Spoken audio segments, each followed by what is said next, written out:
The Story of Ferdinand by Munro Leaf, drawings by Robert Lawson.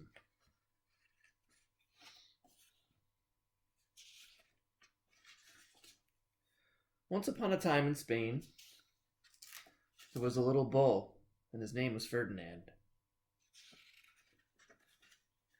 All the other little bulls he lived with would run and jump and butt their heads together. But not Ferdinand. He liked to just sit quietly and smell the flowers. He had a favorite spot out in the pasture under a cork tree. It was his favorite tree, and he would sit in its shade all day and smell the flowers.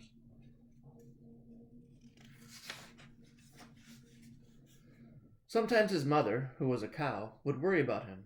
She was afraid he would be lonesome all by himself. "Why don't you run and play with the other little bulls and skip and butt your head?" she would say. But Ferdinand would shake his head. "I like it better here, where I can just sit quietly and smell the flowers." His mother saw that he was not lonesome, and because she was an understanding mother, even though she was a cow, she let him just sit there and be happy. As the years went by, Ferdinand grew and grew until he was very big and strong.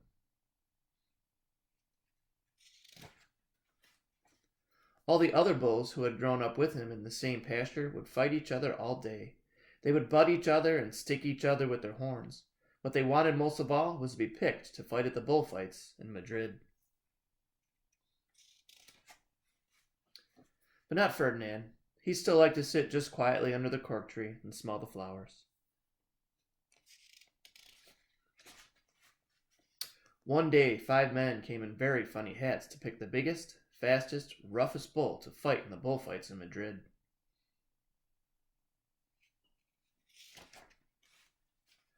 All the other bulls ran around snorting and butting, leaping and jumping, so the men would think that they were very, very strong and fierce and pick them. Ferdinand knew they wouldn't pick him, and he didn't care, so he went out to his favorite cork tree to sit down. He didn't look where he was sitting, and instead of sitting on the nice cool grass in the shade, he sat on a bumblebee. Well, if you were a bumblebee and a bull sat on you, what would you do? You would sting him, and that is just what this bee did to Ferdinand. Wow, did it hurt! Ferdinand jumped up with a snort. He ran around puffing and snorting, butting and pawing the ground as if he were crazy.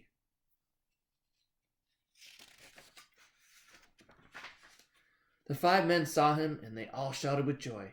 Here was the largest and fiercest bull of all, just the one for the bullfights in Madrid. So they took him away for the bullfight day in a cart.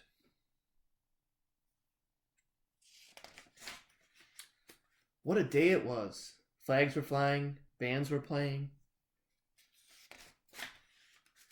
and all the lovely ladies had flowers in their hair.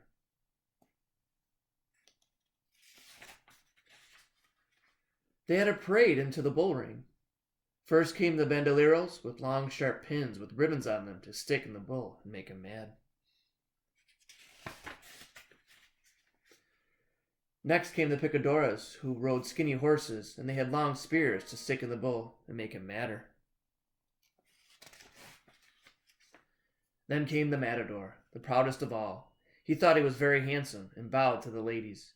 He had a red cape and a sword and was supposed to stick the bull last of all. Then came the bull, and you know who that was, don't you? Ferdinand.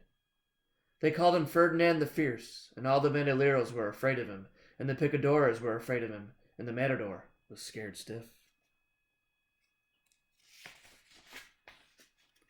Ferdinand ran to the middle of the ring, and everyone shouted and clapped because he thought he was going to fight fiercely and butt and snort and stick his horns around.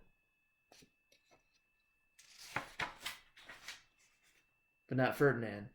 When he got to the middle of the ring, he saw the flowers in all the lovely ladies' hair, and he just sat down quietly and smelled. He wouldn't fight and be fierce no matter what they did. He just sat and smelled. And the bandoleros were mad, and the picadoras were mad, and the matador was so mad he cried because he couldn't show off with his cape and sword.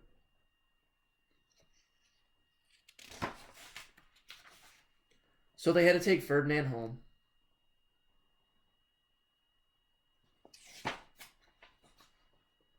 And for all I know, he is sitting there still, under his favorite cork tree, smelling the flowers just quietly.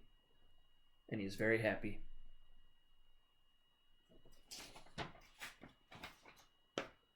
The end.